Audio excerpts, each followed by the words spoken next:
Hi friends, I am Nitin Paul.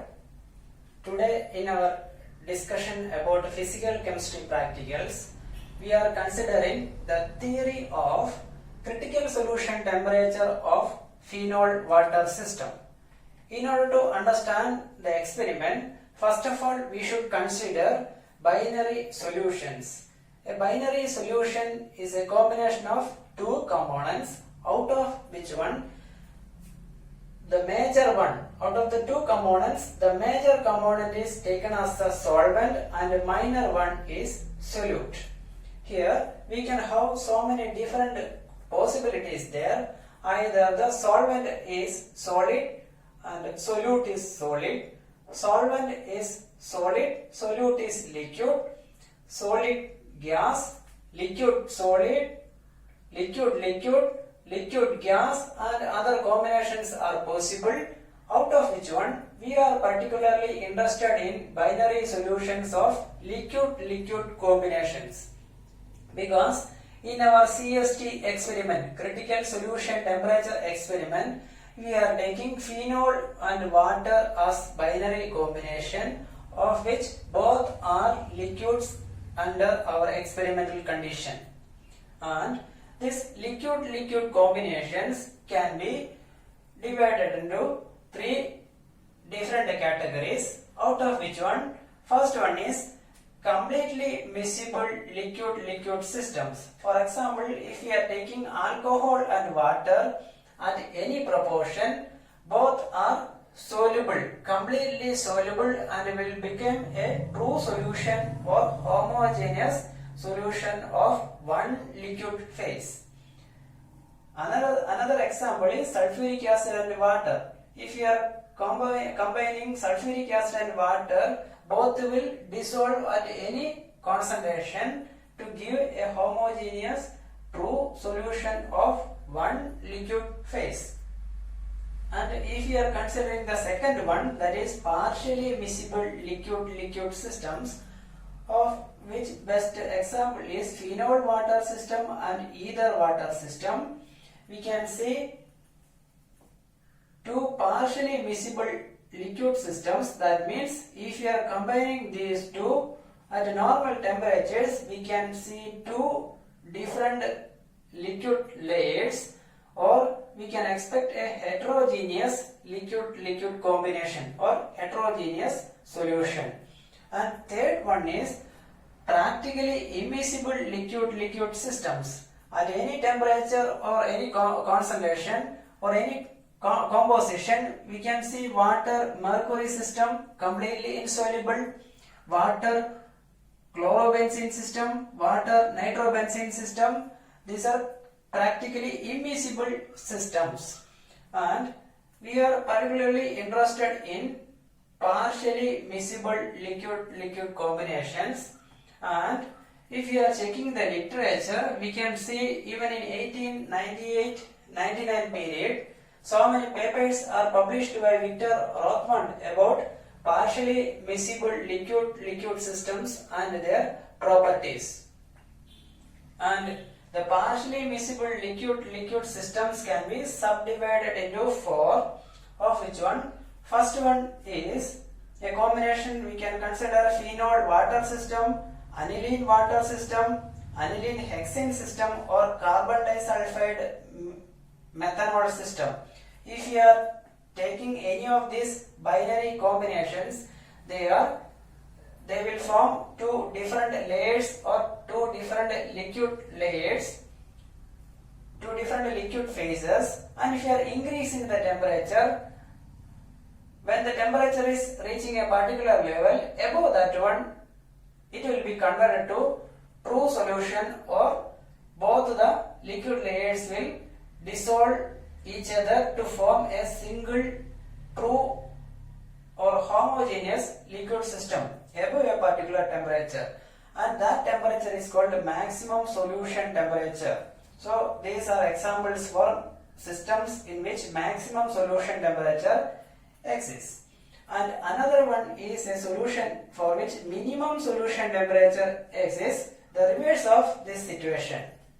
Minimum solution temperature, for example, if we are taking triethylamine water system, diethylamine water system or paraldehyde water system, they will form two different layers of partially miscible liquids in which they are partially miscible in each their layer, but they will form two different layers. But if you are decreasing the temperature to a particular limit, or for each one a particular minimum solution temperature below that one, the two components are completely soluble and will form a homogeneous mixture or a true solution. And the third one is a particular system in which, for example, we can consider nicotine water system or beta-bicholine water system. Here, in this combination, a upper temperature in which, above which both the components will dissolve each other to form a complete solution, and a lower temperature also there. Below that one, both of the components will dissolve each other to form a complete or true solution. That means a boundary there, above and below the boundary, these two components are completely soluble, and in between these two boundaries they are partially soluble, or we can expect two different liquid layers, and below and above that boundary they became single or homogeneous true solution, and in between it will be partially soluble. And fourth combination is, for example, we can consider either water system. If we are increasing or decreasing the temperature, whatever may be, neither we can expect a maximum dissolution temperature or maximum temperature above which it will completely dissolve, nor we can't expect a temperature below which it become completely soluble. So if you are increasing or decreasing the temperature, we won't get a temperature in which both the components are dissolve each other completely to form a uniform solution. So we can't expect a homogeneous or liquid system in this case. And we are particularly interested, out of these four combinations, we are particularly interested in phenol water system, which is under the category of maximum solution temperature, or combinations for which a maximum solution temperature exists, and both are liquids and partially miscible.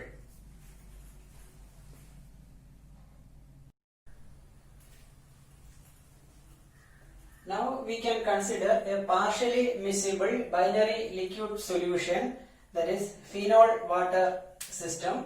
This is the structure of phenol. It is water, and water is a polar molecule, and phenol having polar end and hydrophobic benzene ring. With this polar end, it can interact with the water, that is hydrogen bonding, and with this hydrophobic portion it will repel water. So at the same time an interactive force and a repulsive force is acting here, and if you are considering the interaction between molecules, we can see that AA interaction between water molecules, BB interaction between phenol molecules, and another interaction is AB, that is between water and phenol. So we can have adhesive interaction and cohesive interactions are there in this system. Now we can consider the dissolution of phenol in water, or the miscibility, variation of miscibility with respect to temperature graphically in the system. For that one, this is actually a graph in which temperature is given along the y-axis and concentration of phenol from 0% to 100%, it is given along the x-axis. Now consider a test tube here, or a boiling tube here. Initially water is taken inside that one, and that will act as a solvent. This is water solvent, and we are adding phenol to the system. So whenever phenol is added to the system and shaking that one means it will dissolve. The phenol will dissolve. Now we are doing the experiment at 25 degrees centigrade. So when the concentration of phenol reaching 5% at 25 degrees centigrade, when the concentration of phenol just exceeds or reaching 5%, what will happen is that this water solvent will be saturated with the phenol and no more phenol will be allowed to enter into water. So just above 5%, the remaining phenol, that excess phenol will settle down as a separate layer. So you know that density of phenol is higher than water, 1.07, water it is 1. So phenol will usually come as the lower layer. And if we are checking these two solutions, we can see that this water layer is a saturated solution of phenol and phenol layer is a saturated solution or saturated with water. So water is saturated with phenol and phenol is saturated with water. Or if you are taking two different solutions, this is actually phenol and it is water, then it will mutually dissolve because partially miscible. So some phenol will dissolve into water and some water will dissolve into phenol, but a boundary will appear there. They will appear as two different layers. If you are checking this solution, this is one solution in which one solvent is there and solute is there. So one is A is acting as solvent, B is the solute. If you are checking the other solution, what is the solvent? Solute here, that will act as solvent here. B is the solvent and A is the solute. So they are mutually saturating each other but forming two different layers. Such solutions are called conjugate solutions or conjugate systems. So here a conjugate system arrived here, a conjugate system of water with phenol and a conjugate system of phenol with water. Two different solutions there. Then this is happening at 25 degrees centigrade and when the phenol concentration reaching 5%. That is given as point here. This is actually the point here. Then to the same solution, if you are adding some more phenol, keeping at 50 degrees centigrade. Earlier it is 25 degrees centigrade, now it is 50 degrees centigrade heated. That means if you are heating the solution, more phenol will come to water and more water will come to phenol. That means the small amount phenol here will dissolve. So we can add more and more phenol when we are keeping at 50 degrees centigrade and it will be a uniform homo layer.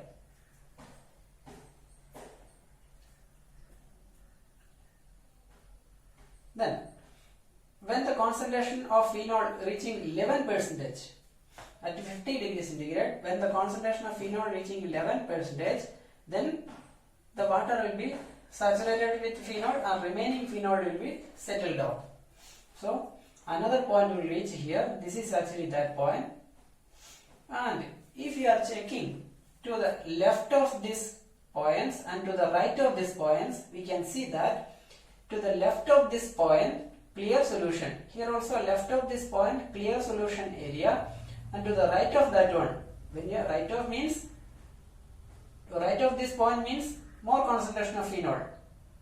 Here clear solution, just increasing phenol means another phenol layer will appear. So conjugate solution. So to the right of this one, conjugate solution will appear. And here also, this point, if you are increasing the temperature, what will happen? If you are increasing the temperature, this is actually we observed is we are increasing the concentration. If you are increasing the temperature, what will happen? Here two different layers, because it is the right of this point. So two different layers, conjugate solution. Above that one, dissolve and a mono layer will appear. So this is actually the points. Right of that one, conjugate, that means two mutually soluble separate layers will appear.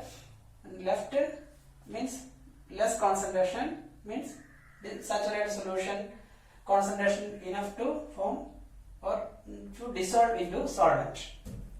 And now we can consider another test tube. Here in this test tube you have taken phenol only.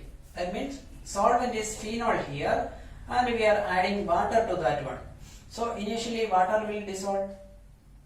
Water will dissolve. When the water concentration reaching 30% of water, what will happen? At 25 degrees centigrade, a layer of water, that means the phenol layer becomes saturated and the remaining water will appear here. A layer of water will appear.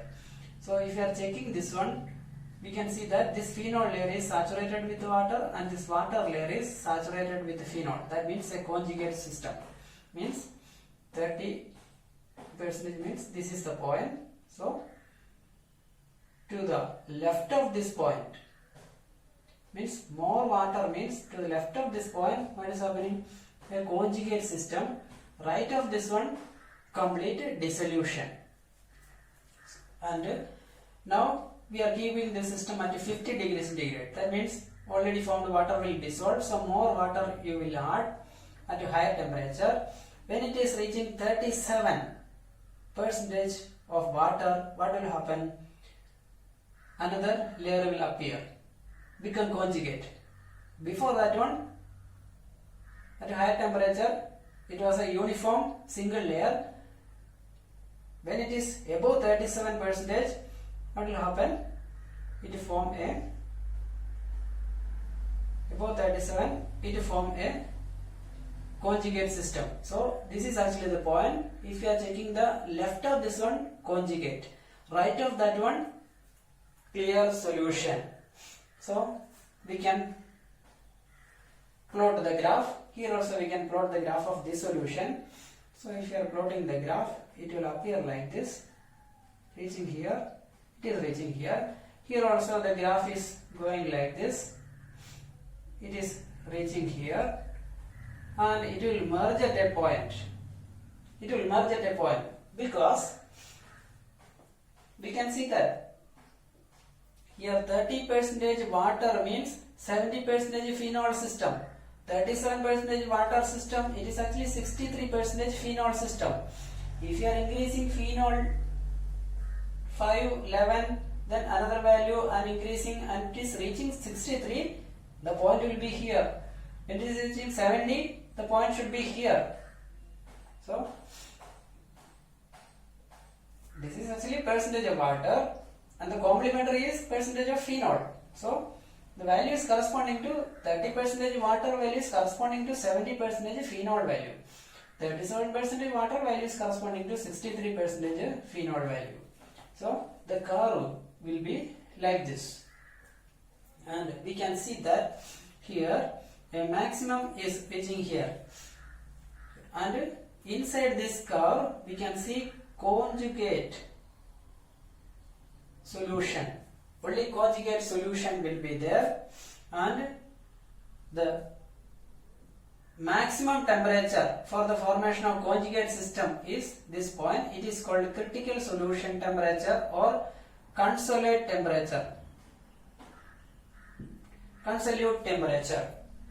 So critical solution temperature and the value is 68.5 degrees centigrade. That means above 68.5 degrees centigrade, we can't observe conjugate systems of phenol water.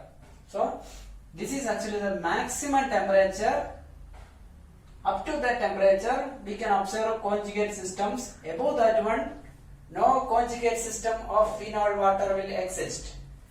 And the corresponding composition is called critical composition. 39% phenol. This is called critical composition. So we can have conjugate system. Inside that one, above that curve, complete dissolution and uniform solution.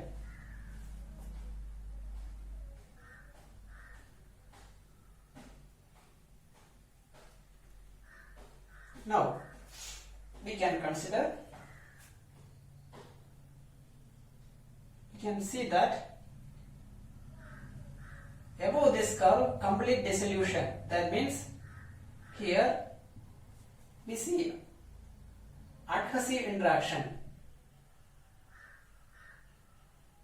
Here inside cohesive interaction is more.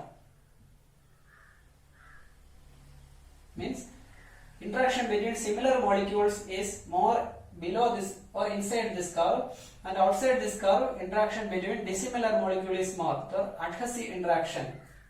So cohesive interaction is inside here, therefore two conjugate possibilities, and above that one adhesive interaction became predominant. That means whenever you are increasing the temperature, molecule, kinetic energy of molecule will become more and more predominant. So what will happen? It will compensate or repel the repulsion between A and B molecules. Will be compensated by this kinetic energy.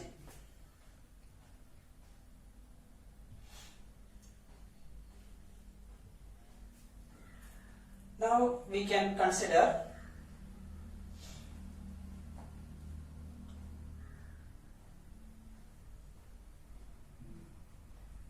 the variables here. That means degree of freedom inside, outside, and on this curve we can check. Now F is equal to C minus P plus 1. Actually it is plus 2, but pressure is fixed. One variable is already fixed, so it is reduced to phase rule equation. C minus P plus 1. And here two components are there, and as it is completely dissolving and forming a uniform solution, only one aqueous phase will appear there. So single phase plus 1. So the value is equal to 2. That means here the system is bivariant. What are the variables? Pressure is already fixed, so other variables are composition and temperature. System is bivariant. Here the system is bivariant and the variables are composition and temperature. And then inside this system, what will happen? Here also F is equal to C minus P plus 1, because pressure is fixed, so reduced phase rule equation. That means F is equal to 2 component, 2 phases plus 1 equal to 1. The system is monovariant. Monovariant, either percentage or temperature. We can vary either percentage or temperature along this one. So percentage or temperature, that we can see by plotting a line between these two. This is actually by fixing the temperature, we are varying only the concentration. This is called a tie line, and we will discuss that one. Before that one, I want to check the degree of freedom of this line or on this line. And on this line, we know that AA interaction equal to AB interaction equal to BB interaction on this line. That means adhesive and cohesive interactions become equal. Now, what are the degree of freedom here? Here, this solution is going this way, reaching here. This solution is going this way or reaching here, and that composition is a fixed one, fixed composition. That means in F is equal to C minus P plus 1, one more variable is fixed. Composition is also fixed.